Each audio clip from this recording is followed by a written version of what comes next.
0 ते 9 पर्यंत अंक असतात आणि या अंकांपासूनच वेगवेगळ्या संख्या बनत असतात.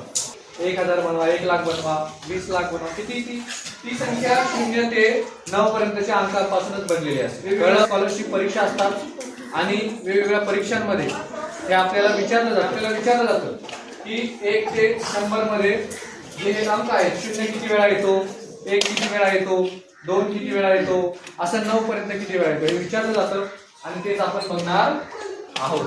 बघा आता आपण 0 बघूया, ते आपण बघूया 1 ते 100 मध्ये. बघा सुरुवातीला 0 10 मध्ये येतो. किती मध्ये? 10, 20, 30, 40, 50, 60, 70, 80, 90, 100 मध्ये किती वेळा येतो? 2. म्हणजे 0 किती वेळा आला 1 ते 100 मध्ये?